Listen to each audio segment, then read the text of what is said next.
l'évêque Soni Kafuta, 7 fois divorcé. 7 fois divorcé. Alors, je ne sais pas, parce que critère, il y a évêque, à quoi divorcé? Tozanaba, évêque, il y a l'église locale. Local évêque Mukuna. C'est un évêque d'une église locale. Évêque Mukuna. Mais il n'est pas un évêque sacré. Nanya Sacra Mukuna, Pascal, évêque. Personne. Il s'est proclamé lui-même.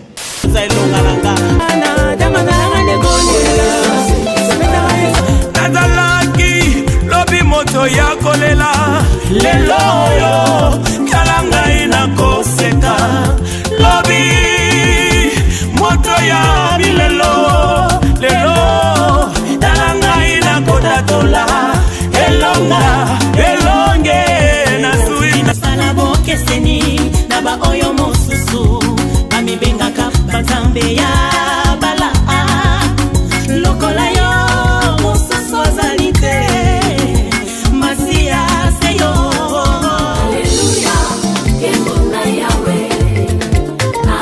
L'album de la sœur Immaculée au Monde.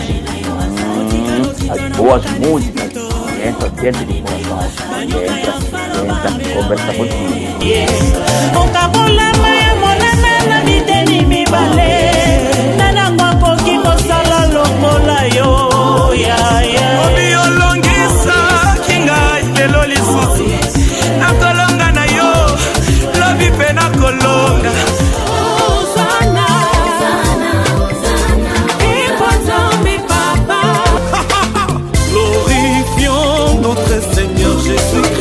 Il est bon, louons-le à jamais. Yoka, c'est là, tout d'aide. Yoka Yamo, et bongo limité ma. Sur la croix, à cause de nos péchés.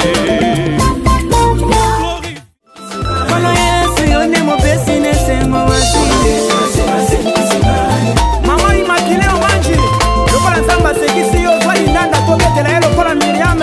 Yokanga ikuna na Spotify, YouTube, iTunes, Deezer, Amazon.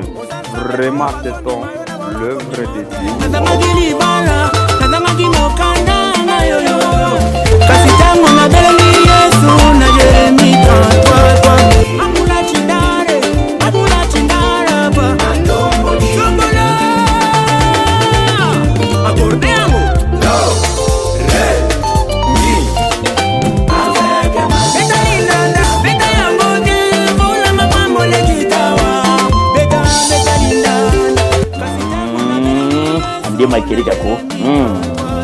Achetons tous l'album La Sœur Immaculée au Monde. Toutes les plateformes de chargement pour retrouver l'album Il y a La Sœur Immaculée au Monde. Et sur les lois à la taille.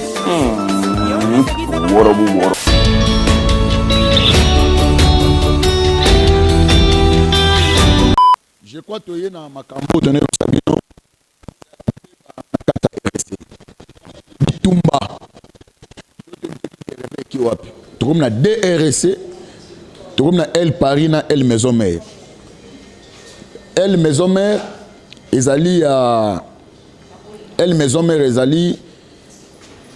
Il y a Papa Nabiso El Paris, ils allaient à Papa Nabiso Dodo Kamba.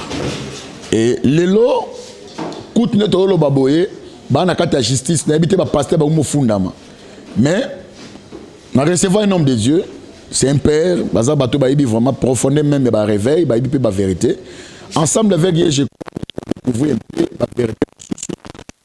La caméra pour sa mission identité na yo complet. Na bengami na kombo ya archevêque Biliki Akessa, il y a SCC, 56e communauté, Sekaboke. Je crois Nazali Motambu Simunen Yakuna, Nazo Kamba Congo central et puis Naza secrétaire général. Et Nazapé recteur, il y a IBTM. Merci. Tu es un archevêque. Il y a un titre de l'église des réveils. Il y a titre au moment. Il y a un copain de Kambal, on est prophète comme on est archevêque parce que le titre est ça là bango. Il y a un archevêque par rapport à l'archevêque, il y a un titre honorifique. Tout le ministère par rapport à Ephésiens et l'obéli. Na katia Bible mot archevêque ezate mais mot évêque eza na kati ya Bible évêché eza ministère te mais à charge au bazo confié pas ya mutu. Un évêque, un archevêque, c'est d'abord un ministre soit consacré, soit un ministre ordonné. En fait, na pensée Ephésiens 4:11, il y a des apôtres, il y a des prophètes, docteur comme Oyebi, pasteur, évangéliste. Donc, évêché, c'est juste une surveillance, il y a pasteur, soit d'une communauté, soit d'une église locale qui peut commencer de 5 à 10, soit aussi une confession religieuse.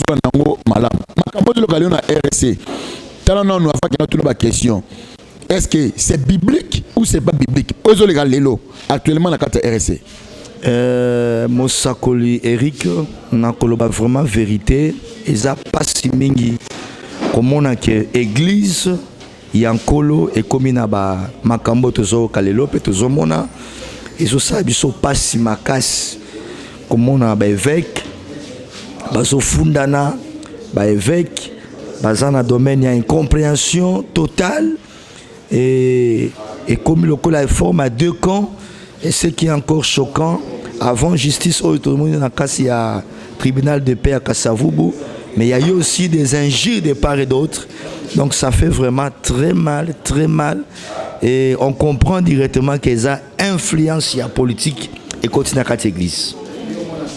Influence politique au dans cette église n'habité politique qui ça n'a rien à voir par rapport à cambo ecclésiastique parce que depuis un temps ancien et il y avait quand même des barreaux on est vers prophète mais les lots nos prophètes nos archevêques bon mot kende vers pasteur et vers homme politique n'habite est-ce que les lots est-ce qu'un politicien peut peut censé il peut conseil ayo quand par rapport à cambo le calé beaucoup comité à niveau de justice.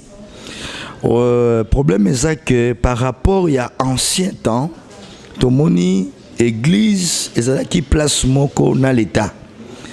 Vous allez voir même Jésus-Christ tant azo bêta voleur vendeur na katia temple, c'est-à-dire que l'église l'ancien temps ils avaient collaboré ce qui église est sili l'état fungoli malamo bureau na katia église.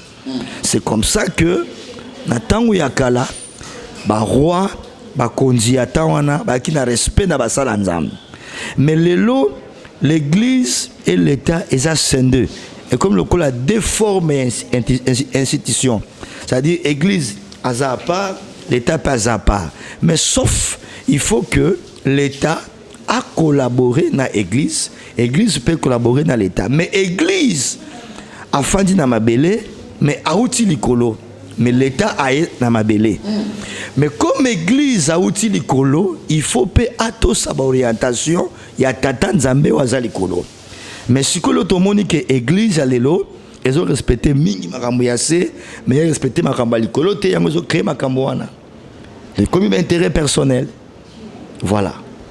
OK, merci beaucoup. Il vient Albin Kankenza comme archevêque à l'église des réveils. Dauphin na qui soni kafuta mais de repente les babana portugais donc directement tomoni soni kafuta pendant 5 ans il fallait qu'il amekapé ko régner et koki même pas une année après pas à déloger directement pas bazu les gens de Dokamba baché tolandi ba question autour faut répondre à très parce que na yambi pena mukubwa na yambi mukubwa tolandi baché et Dodo Kamba comme évêque. Et vieux sonné abi Dodo Kamba za mon mkia kokate mais Dodo Kamba abi que non abenga mon mkia papa quoi j'ai fait au moins 25 ans na kati ya ministère comme maintenant baguerre vieux sonné kafuta lelo to loba akia fundi papa mapasa baolino et lelo ba le kanakati parce que baolino akene na elle ya Dodo Kamba par rapport ya makambo ezo le kawana je ne sais pas moi. Pourquoi course au pouvoir pour ne la pouvoir on a ba par rapport ya nini ezani etina ba pour na la pouvoir on. Merci pour la question nayo. Je pense que eloko aliboso ezali olobi ango très bien. Archevêque Albin Kankenza a sali 21 ans na RSC. Nous avons vraiment muta RSCT mais c'est ce que nous avons entendu tous, c'est connu de tous.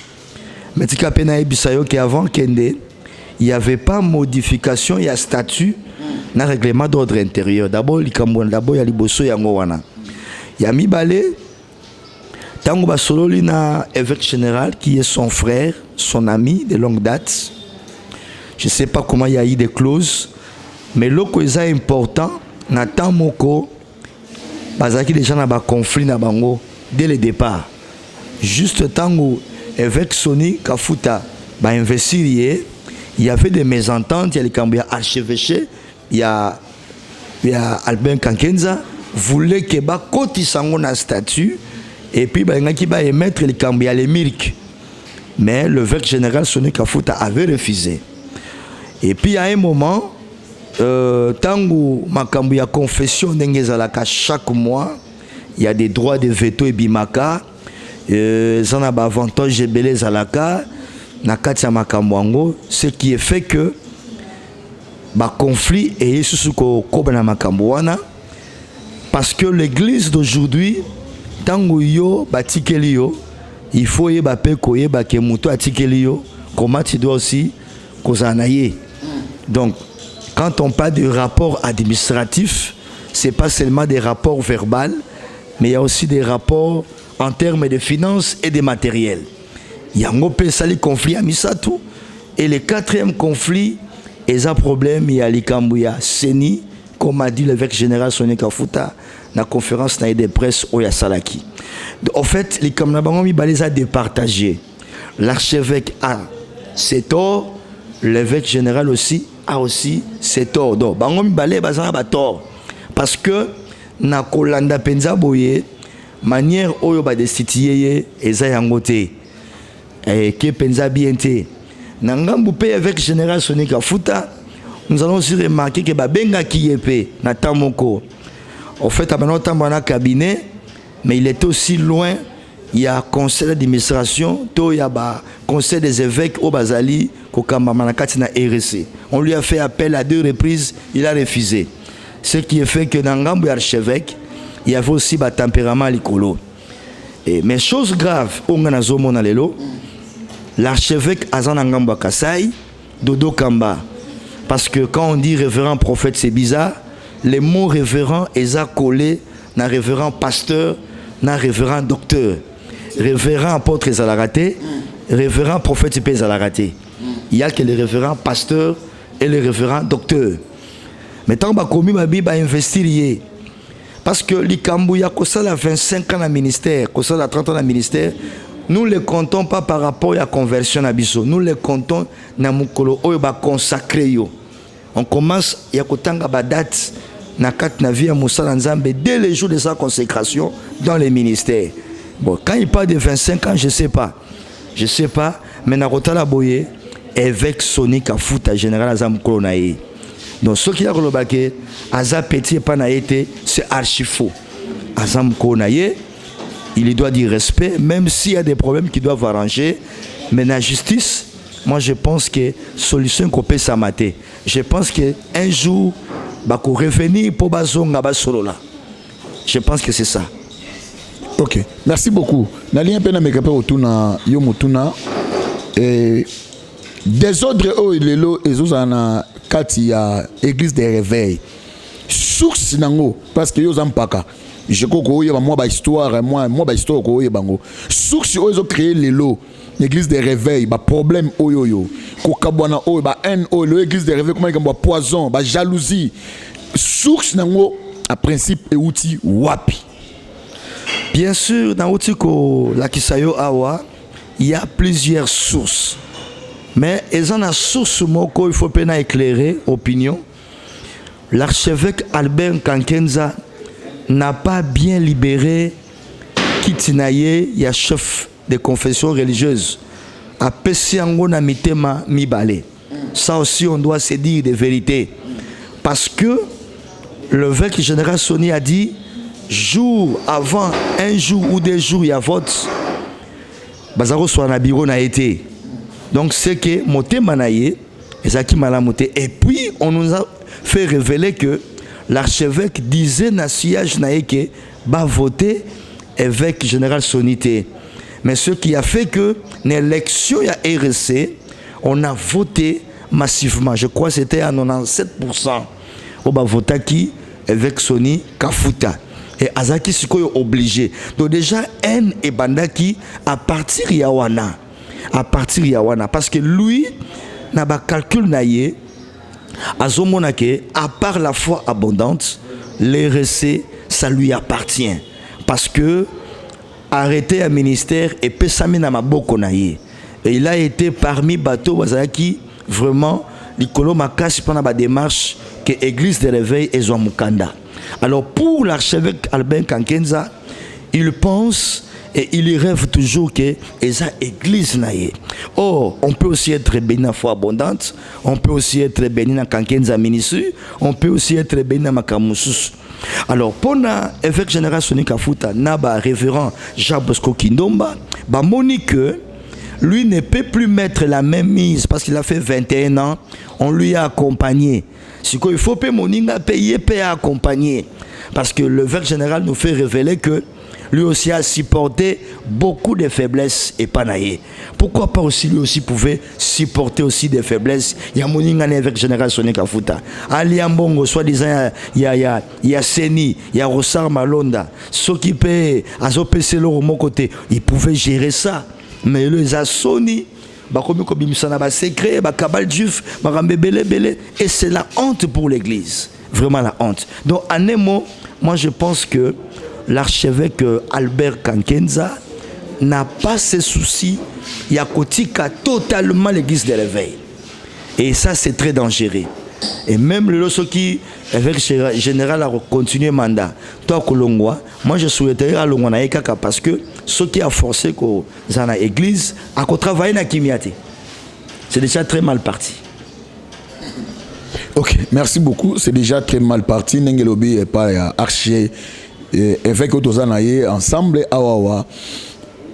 Question musunana mekapé otna. Selon opinion nayo entre les générations de Kafuta et Dodo Kamba, nana goza en habilité à to parler de la sainteté par rapport à l'esprit de Dieu.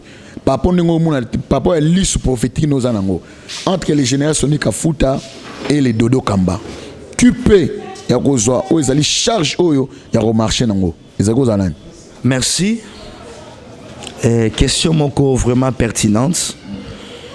Nakota la Penza, évêque général Soni Kafuta, vraiment avec un cœur sincère, il n'a pas un bon témoignage. Pour moi, il n'a pas un bon témoignage. Parce que je crois à divorcer à plusieurs reprises. Oh. Oui, ce qui n'est pas bon. On peut accepter le divorce moko, mais quand et comme déjà mi baleto 7 fois, là c'est moi qui parle en tant qu'un archevêque. Il y a déjà ma baie. Il y a mi balé. Conférence il parle trop de femmes. Parler de la femme c'est pas mauvais, mais en termes de sexe, en termes de ceci cela, vraiment n'a rien à se convenir. Mais le prophète Dodo Kamba, malgré qu'il va investir avec la RSC, mais moi je continue à appeler d'abord les prophètes parce qu'ils ont contesté l'investiture naïe. Il faut justice à kata yango to église ndima yango na boyambi nango nyos. Il a un bon témoignage apparemment.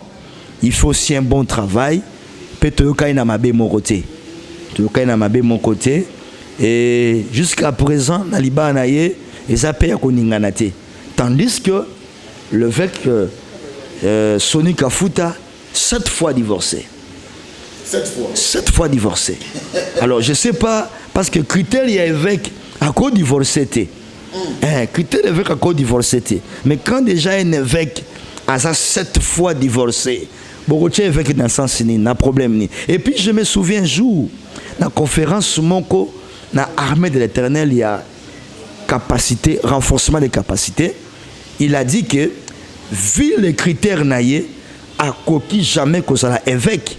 Oh. Et j'ai été surpris les logalobake aya kondima likambuya épiscopat parce que l'épiscopat sont les critères nango il faut ça hospitalier, il faut ça mutu ya boyambi, il faut ça mutu moko na mwasi moko mari de cette femme et puis il faut ça irréprochable et puis il faut avoir un bon témoignage. C'est ça les critères de l'épiscopat, que tu sois cardinal, que tu sois pape. c'est toujours l'évêque. Que tu sois archevêque, c'est toujours l'évêque. Mais il y a 7 fois, je dis bien 7 fois divorcé. N'a évité ce qui témoignage wana a opé sa ligne de conduite wana. Alors je sais pas comment ça n'a évité, mais pour Dodo Kamba, il a un bon témoignage. La vérité bandit. Puis, en matière d'argent, l'évêque général n'est pas sincère. Oh oui. En matière d'argent, il n'est pas sincère. Il n'est pas sincère. Et l'eau que Bomi Bango est zambongo. Et zambongo, c'est l'argent. Et zambongo. Et l'eau que Panzi église de réveil, zali kama mbongo. Intérêt, il y a mbongo. Fauteuil wana, ozomona wana, il y a chef de confession, il y a de l'argent qui se qui là-bas. C'est l'argent de Kaboliban. Molimo na lokoso, des mots de maman wana obateyaka, bazo bengana yango. Écoutez libango. Écoutez libango. Archevêque Bablo Lobinango et Zobangisanga. Donc c'est-à-dire par rapport, il y a pour nous archevêque, il faut la marier d'une seule femme. Évêque, il faut être marié d'une seule. Mais ça na mukanda oyo ya. Je crois na Timothée. Timothée en parle. Hein? Tite aussi en parle. Les conditions d'un ancien ou d'un évêque. Hein? Et puis l'évêque, parce que nous avons 2 catégories à épiscopat. Tous en a évêque, il y a l'église locale. Local évêque Mukuna. C'est un évêque d'une église locale. Évêque Mukuna. Mais il n'est pas un évêque sacré. Il s'est proclamé évêque lui-même. Non, c'est un évêque. Parce que les Kambouya qui évêque, il faut un évêque et mérite un sacré. Et ça fait que Olay Nabuto la Muki n'a comme évêque. Aussi au mona évêque Mukuna na ekoti. Aussi au moyen na ba chapelet, na ba chenette, na ba ni. Non, nanya sacra Mukuna Pascal évêque. Personne. Il s'est proclamé lui-même. Même le bishop Mapasa Baolim. Nana sacré évêque. Personne. Non, on a vu de tous ici. Évêque général Soni Kafuta, archevêque Bayaki, Papa Kaleta et les autres Bayaki, l'archevêque Sonayaki. Et tant même Albin Kankenza comme archevêque, on a vu l'archevêque Kaleta est sacré. Mais les autres, sacré na bango salama wapi. Et bongo et Jiba. Non, l'évêque Jiba est sacré. C'est un évêque sacré. Rien. Mais il est sacré où? Qui nous montre. Alors que c'est sacré naïe. L'épiscopat n'a rien à voir avec l'argent, mon prophète Eric. L'épiscopat a des critères. Un évêque doit avoir au moins une maturité. Un évêque doit être un docteur. Un évêque, c'est un enseignant de la parole. C'est pas Moutazo Betamasolo Libosabatu. Il y a renaissance. Non! Et puis l'évêque Moukouna ne prêche pas. À Betaramasolo, à théâtre. L'évêque général Soni Kafuta ne prêche pas à théâtre. L'évêque n'est pas là pour prêcher sur la femme. Et ça, nous sommes l'évêque. Nous sommes l'évêque qui est dans l'église corps de Christ. Kozongi saba pasteur, ba ministre Nanzela. C'est ça le rôle de l'évêque. C'est un sentinelle. Et ça, c'est que nous avons un évêque na divorce. Baokanga évêque na mwasi moko boy soto lo kutaye moko nzamba yebi ezateke baokanga évêque na makama poli. Non, ce n'est pas ça le rôle de l'évêque. Yangote et bongo ka c'est évêque de Niles. Bon, évêque de Niles n'a vraiment na ba information té sur sacré naïe, mais néanmoins na yebi que à la plateforme naïe sur sacré naïe na yebi té sur salama wapi là au pesinga de voir ya luka na yeba. Ce qui est sacré, toi sacré. Mais Oyonga yebi qui est évêque Pascal Mukuna, il n'est pas sacré évêque. Et puis il y a encore bien évêque. Non, bien pasteur Pascal Mukuna. Je ne sais même pas ce qui a ordonné. Et puis à ce cas on est arrêté. Et c'est là qui est le roi Banagia on est évêque qui tombe mon pépé à Koufa, son grand frère. À Boto la yango, il a ravi ça. Évêque à Boto l'église à Batou. Tout ce qu'on a dans l'église de réveil. Tout ce qu'on a dans l'église de réveil. C'est que ma vérité, ça, ouais. Ebele ma casse. Ce sont des pasteurs tout court. Ça veut faire quitter. Ça dit, si vous en doute, vous en doute s'il y a Pascal Moukouna le rôle évêque. Il n'est pas évêque. Si aza évêque, ala ki sabatu, nani a sacré évêque. Parce que likambu évêque, ezate ke olai na butu, au milobi omoko, na komi évêque. Likambu évêque ezali que, ba évêque mususu batali, communauté na yonenge zaboye, au communauté ba passer rebelle, il faut te préparer un épiscopat. Bandi ko peso balongi ba peso maninti ba préparer sacré na yo ba latisio bilamba ya bonganga na nzambe ya ba évêque to ya ba archevêque yé salama wapi nana sacré évêque nana établir évêque parce que un évêque même si tu as un problème na un potissier en mboka mais il faut mon langage évêque même dans zone ba awa dans la tempérance dans la douceur. Nalobi mabe ya papa Sony Kafuta nalobi mabe ya papa Kankenza baza évêque mais nazo bango na tempérance mais un évêque même soza boxer mais oza na molima kofinga mais évêque aza muto déjà molimo efanda kati na ye aza mutu oyo aza na maîtrise ya makambo ebele mais l'évêque Pascal Mukuna soit disant évêque na habité son achat évêque na habité nalandi lo molo tso ba très important lobi que pour nous les évêques, il faut mon pasteur obimisi et puis il faut aux malongi. Mais comment c'est possible les consécrations? Il y a qui évêque, il y a nani comment dirais-je?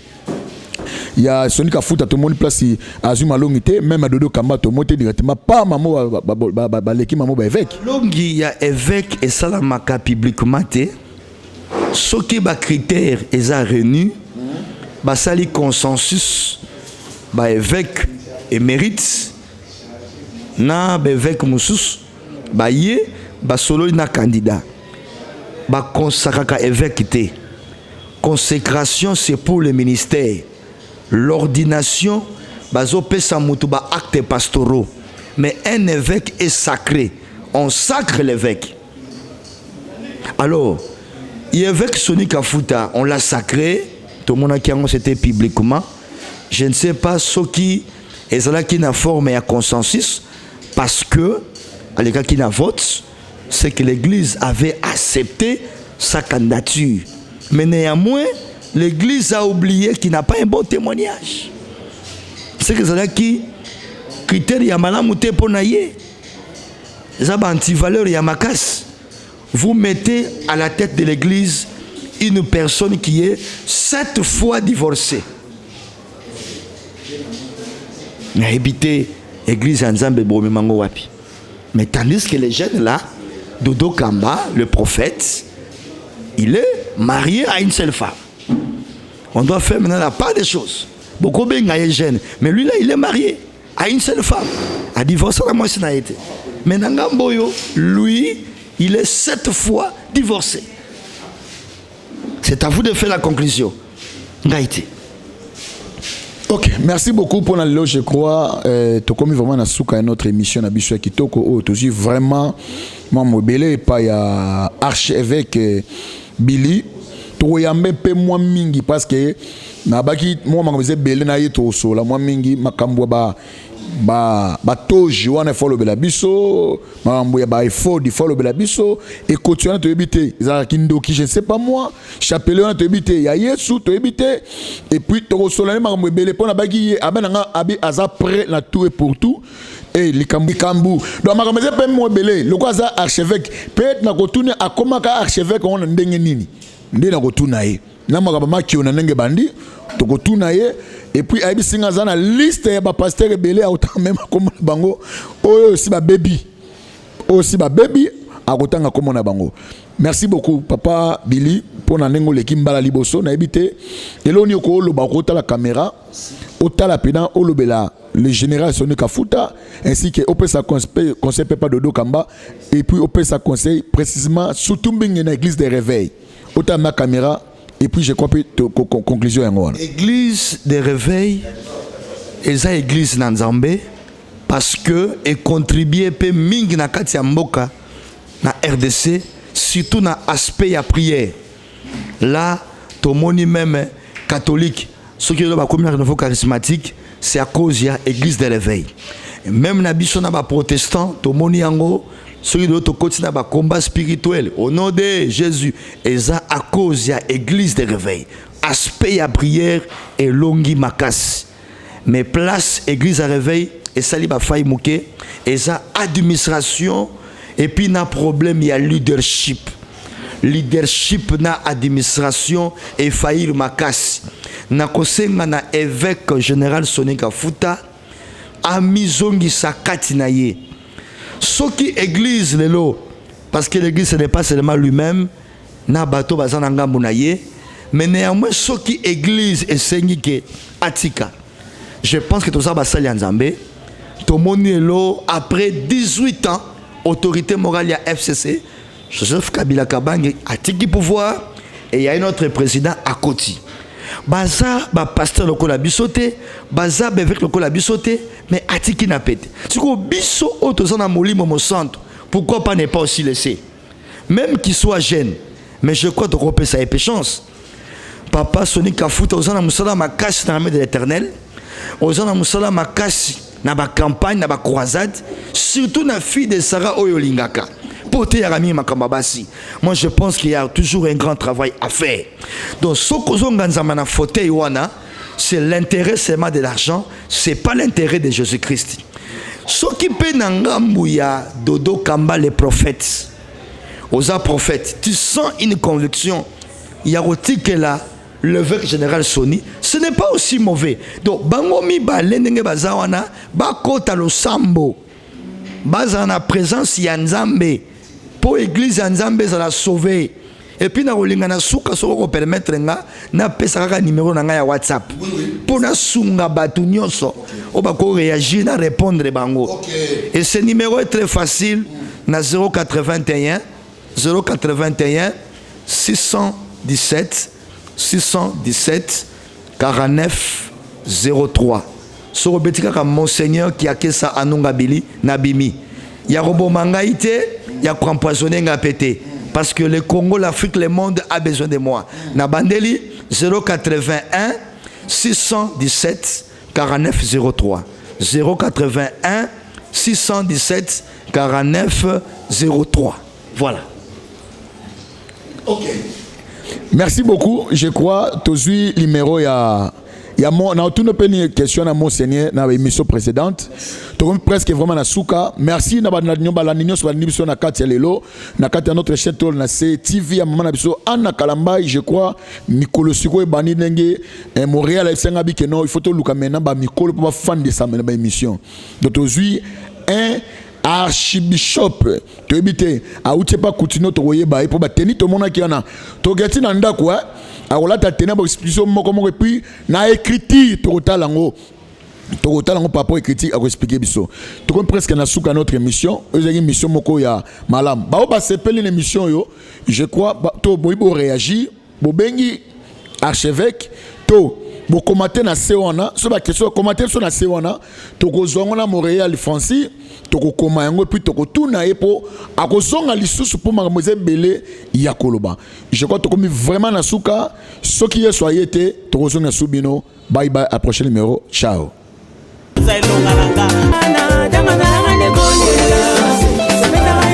Nazalaki lobi moto ya kolela lelo yo kalanga ina koseka lobi moto ya bilelo lelo kalanga ina kodatola elonga